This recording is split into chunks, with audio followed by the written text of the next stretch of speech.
नमस्कार दोस्तों, स्वागत है आप सभी का हमारे YouTube चैनल भगवान भरोसे ट्रेडिंग की एक और नई लर्निंग वीडियो में। तो गैस, इस वीडियो में हम समझेंगे कि क्या प्रोफेशनल ट्रेडर बनने के बाद हमें कभी लॉस होगा या नहीं।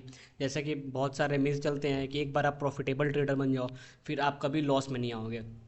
तो आज वो सारे मिथ बस्ट होने वाले हैं। और मेरा ये वीडियो बनाने का मेन मकसद जो है ना, वो आपको ग्राउंड रियलिटी बताना है कि आखिर हो क्या रहा है। क्योंकि आजकल बहुत से फ्रॉड हो रहे हैं, बहुत से आजकल इधर उधर की बातें फैलाई जा रही हैं कि इतना रुपया ले लो उतना रुपया ले लो। देखो गाइज, जो सही है वो बताऊंगा और मैं चैलेंज ठोक के कहता हूँ कि मेरी बातें अगर गलत हो गई ना तो फिर आप मेरी वीडियोस बिल्कुल मत देखो। मैं उनमें से नहीं हूँ जो बोलूँगा कि गाइज मैं जो बोलता हूँ सही ही बोलता हूँ। हो सकता है मेरी बात गलत हो, लेकिन मार्केट से रिलेटेड अगर मेरी बात कोई भी गलत लगी आपको, आप कमेंट करो, मेरे से डिस्कस करो, जो भी पॉसिबल होगा डिस्कस करेंगे। लेकिन हाँ, अगर मैंने आपको भटकाने का ट्राई किया ना तो भाई देखो, चैनल का नाम भी है भगवान भरोसे ट्रेडिंग, तो भगवान सब देख ही रहे हैं। यहाँ मैं सीना ठोक के कह सकता हूँ कि अगर मैं भटकाने की कोशिश बिल्कुल नहीं कर रहा हूँ, आपका फायदे का बात करूँगा। और ये जो फ्रॉड्स है ना उनको तो मैं बता के रहूँगा। गाइज आप लोग प्लीज़ रीच आउट करो, उनको तो मैं बताऊँगा जो आजकल पैसा ले लेके सबका, आप लोग का और मेरा जो पैसा बर्बाद किए हुए हैं। तो गाइज चलो टॉपिक पे आते हैं। आप 1,000 सब्सक्राइबर करा दो, मैं पूरा का पूरा VSA कोर्स फ्री में लॉन्च कर दूंगा और 10,000 पे लाइव ट्रेडिंग। अब देखो, थंबनेल पे जैसा लिखा हुआ था कि क्या प्रोफेशनल ट्रेडर्स को लॉस हो सकता है, और होता है तो जाने क्यों। गाइज रियली में लॉस होता है। आप मेरी बात छोड़ो, आप दुनिया के सबसे बड़े ट्रेडर जिम साइमंस को देख लो। अगर उनका रिपोर्ट पकड़ोगे ना, जिम साइमंस का, देखो 66% जो एनुअल गेन करते हैं ना, वो तो ठीक है, लेकिन क्या उसके पीछे केवल प्रॉफिट ही प्रॉफिट है? नहीं। देखो उनका जो रिपोर्ट था वो किसी मंथ 20% प्रॉफिट था तो किसी मंथ 10% लॉस था। नेक्स्ट मंथ 120% प्रॉफिट तो किसी मंथ 40% लॉस। तो ओवरऑल जो गेन होता है ना वो उनका 66% हुआ था। ठीक है, ये उनका वेरीफाइड वो है, क्या कहते हैं उसको, PDF में मैंने पढ़ा हुआ था और ये ऑथेंटिक सोर्स था, कोई मैं इधर उधर की बातें नहीं कर रहा हूँ। ठीक है। और हाँ, उस टाइम उनके पास तो जीरोधा का वेरीफाइड PNL भी नहीं है जो आप लोग को दिखाया जाए। ठीक है।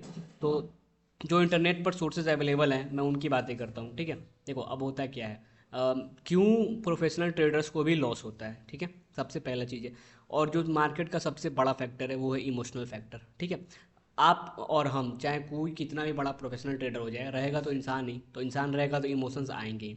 इमोशंस में सबसे बड़ी चीज़ है फियर और ग्रीड। फियर कि लॉस ना हो जाए, ग्रीड की प्रॉफिट है तो थोड़ा और प्रॉफिट हो जाए। हो सकता है कि आप इनको कंट्रोल करना सीख लो, और जब तक कंट्रोल करना नहीं सीखोगे आप तो ट्रेडर नहीं बन पाओगे। लेकिन कभी कभार ऐसा आता है ना, जब कंट्रोल करने के बाद भी थोड़ा बहुत तो रह ही जाता है, उसकी वजह से एक लॉस हो सकता है, ये एक फैक्टर है। तीसरी चीज़ है ओवर कॉन्फिडेंस। ओवर कॉन्फिडेंस उनको आता है जिनको ट्रेडिंग में बहुत जल्दी सक्सेस मिल जाता है बिना ज़्यादा जाने पहचाने। तो ओवर कॉन्फिडेंस कैसे आता है कि मैं ये ट्रेड लूँगा तो चलेगा, ये नहीं कि मैं ये ट्रेड ले रहा हूँ 50% चांसेस चलेगा 50% नहीं चलेगा। क्या सोचते हैं कि मैंने ये ट्रेड लिया है तो मार्केट को चलना पड़ेगा। आपके जैसे 75,000 को मार्केट डेली खिलाता है। ठीक है, आपकी वजह से मार्केट नहीं चलता है। और तीसरी चौथी चीज़ है हार्ड मेंटलिटी। मेंटलिटी की बात हम कर ही सकते हैं ओवर कॉन्फिडेंस की, कि मैंने ये ट्रेड लिया है तो चलेगा ही चलेगा। तो गाइस ये मेंटलिटी आपको बिल्कुल नहीं रखना है।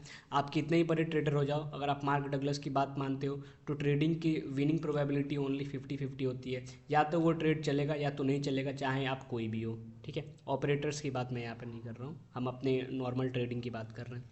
दूसरी चीज़ है जो लॉस होता है वो है कॉम्प्लेक्सिटी मार्केट की। देखो मार्केट चाहे कुछ भी हो जाए अनप्रेडिक्टेबल होता है। आप ये नहीं कह सकते, अब भले ही आप कितना भी बड़ा VSA सीख लो, चाहे कोई प्राइस एक्शन सीख लो, चाहे आजकल सो कॉल्ड गुरु लोग से सीख लो, आप ये नहीं कह सकते कि मैंने ये ट्रेड ये देख के लिया है तो ये चलेगा ही चलेगा। उसके चलने के चांस 50% ही है। अगर आपको बुरा लगता है आप अभी दूसरे चैनल पे देख लो, कहीं पे भी देख लो, जो ऑथेंटिक सोर्स होगा वो यही बोलेगा कि मार्केट के चलने के चांसेस 50-50 है। और हाँ, जिस जिस टाइम आपको ये सुनने को मिले कि मेरे 90% एक्यूरेसी 80% एक्यूरेसी है, गाइज आपका अच्छे से कट रहा है, वहाँ से अभी समय रहते निकल लो, वरना पैसा दे के तो निकलोगे ही। दूसरी चीज़ है, देखो ब्लैक स्वान इवेंट क्या होता है कि ये इवेंट बहुत रेयर होता है। ठीक है, ये जैसे कि बहुत सारे इवेंट्स हो गए, जैसे रोमन पॉवेल का इवेंट था, ये बहुत सारे, सॉरी मैं गलत नाम ले रहा हूँ, जेरोम पॉवेल। बहुत सारे इवेंट्स, तो इवेंट्स गैस रेयर होते हैं, हमें उनसे इंट्राडे में कोई मतलब नहीं है। लेकिन जो रैपिड चेंजेस होते हैं ना मार्केट में, उसमें प्रॉब्लम होती है। देखो जो मार्केट का लैंडस्केप है वो हमेशा शिफ्ट होता है। देखो कभी कभार निफ्टी बहुत वॉलेटाइल हो जाता है, कभी कभार स्टीडी हो जाता है, कभी पैनिक सेलिंग आ जाती है। तो मार्केट की चेंजेस की वजह से भी आपको हो सकता है कभी कभार लॉस हो जाए। और मैं ये सारी बातें ना प्रॉफिटेबल बनने के बाद की कर रहा हूँ, नॉइस ट्रेडर की बिल्कुल नहीं कर रहा हूँ। ठीक है, अब देखो हम ओवर कॉन्फिडेंस पे आता हूँ। ओवर कॉन्फिडेंस एक अपने आप में बहुत ब्रॉड चीज़ है, ठीक है। ओवर कॉन्फिडेंस का क्या होता है, कभी कभी ना प्रॉफिटेबल ट्रेडर भी बायस्ड हो जाता है। बायस्ड किस सेंस में, मैंने फील किया है कि कभी कभार क्या होगा, मार्केट आपको लगातार बुलिश होगा, ठीक है, वैल्यू बना के ऊपर जाता है, लेकिन आप कहीं वीकनेस देख के सोचते हो यहाँ शॉर्ट कर दूँ, अच्छा ऊपर चला गया अब तो प्रॉफिट बुकिंग होगा, और ऊपर चला गया अब तो पक्का बुकिंग होगा, और पूरे दिन मार्केट चढ़ते जाता है। तो कभी कभार आप जो प्रॉफिटेबल ट्रेडर है वो कभी कभार बायस हो जाता है, जिसकी वजह से उसे लॉस हो जाता है।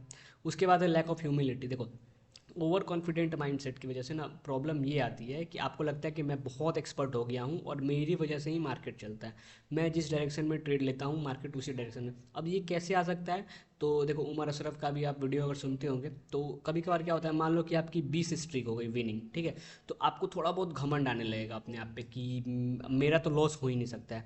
ये जो घमंड आ जाता है ना, उसके बाद मार्केट आपको असली अपना पहचान देता है कि भाई मैं मार्केट हूँ, तू ट्रेडर है, अब मेरे से दूर रहे। तीसरी चीज़ है कि कॉम्प्लिसेंसी। देखो मार्केट थोड़ा सा कॉम्प्लिकेटेड है, ये सबको मानना है, और मेरे जो टीचर हैं, मेरे गुरु हैं, वो आज भी कहते हैं, उनको ट्रेडिंग करते हुए 15 साल हो गए, वो आज भी एक ही बात कहते हैं कि मार्केट से मैं आज भी सीखता हूँ। आजकल के जो नए जो ट्रेडर आए हुए हैं आजकल के, वो क्या कहते हैं कि मार्केट को मैं चलाता हूँ। तो कैसे आप समझ सकते हो फ़र्क सब में, ठीक है। और ये रेगुलेटरी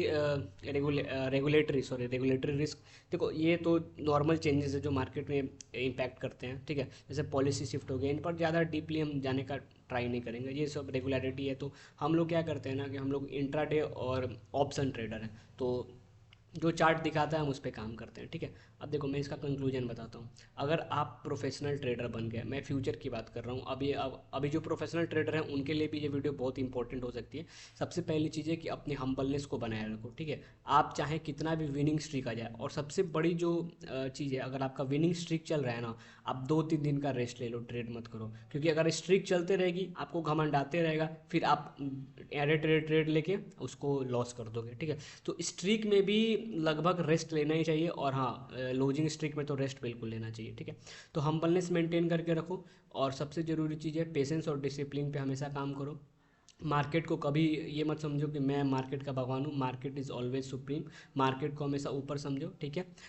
कभी ऐसा नहीं सोचना कि मैंने ये ट्रेड लिया है तो ये ट्रेड चलेगा ही। Trading is always 50-50। मैं बार बार इसलिए कह रहा हूँ क्योंकि मैं आपके दिमाग में ये बात फिट कर देना चाहता हूँ कि आप चाहे कितना ही बड़ा ट्रेडर बन जाओ, कोई भी ट्रेड लोगे उसका चलने के चांस सिर्फ आधा है, ठीक है। लेकिन हाँ लगातार मेहनत करके कंसिस्टेंसी, पेशेंस और डिसिप्लिन से आप प्रॉफिटेबल ट्रेडर बन सकते हो। और प्रॉफिटेबल ट्रेडर मैं भी बना था, ठीक है, लेकिन उसके बाद मैंने जो जो गलतियाँ की थी वो मैंने आपको बता दी। घमंड थोड़ा बहुत आने लगा था, फिर से रिस्क मैनेजमेंट मैंने फॉलो नहीं किया था, ये मैं अपने वीडियो में बता चुका हूँ, मैं लिंक दे दूंगा, आप उसको देख लो कि मैंने ऑप्शंस में अकाउंट कैसे ब्लॉक किया। तो प्रॉफिटेबल ट्रेडर बनने के बाद आपको जो जो गलती नहीं करनी है, आई होप आप इस वीडियो से सीख गए होगे। और जो मैं एक चीज़ मैं हमेशा बताऊंगा कि मार्केट आपको आज भी सिखाएगा, आपको ट्रेडिंग करते 5 साल हो गए तो भी सिखाएगा, आपको ट्रेडिंग करते 50 साल हो गए तो भी सिखाएगा। मार्केट आपको हमेशा सिखाएगा, ठीक है। तो इन सब चीज़ से भागना नहीं है, और हाँ हमेशा ग्रोथ वाला माइंडसेट रखो। ये नहीं कि मैंने सीख लिया, जितना सिखाएगा अब मुझे कोई नहीं सिखा सकता। जिस क्षण ये सोच लिया उस दिन आपका विनाश चालू हो जाएगा। तो गाइज़ आई होप अपने वीडियो में कुछ सीखा होगा, और आप अच्छे से ट्रेड कर रहे होगे। मेरी कोई बातें अगर पसंद आए तो उसको कमेंट करो, मैं बताऊंगा कि मैंने वैसा क्यों बोला और रियलिटी क्या है, क्योंकि रियलिटी अक्सर कड़वी होती है और आपको उसे हजम करना ही होगा। अगर कोई मीठा मीठा बात कह रहा है तो जाओ वहाँ पे, आप वहाँ पे पैसा दोगे फिर वापस आ जाओगे। तो इस लॉस से बचने के लिए जो मार्केट की सच्चाई है उसे समझने की कोशिश करो और आगे बढ़ते रहो। तब तक के लिए guys bye bye, take care.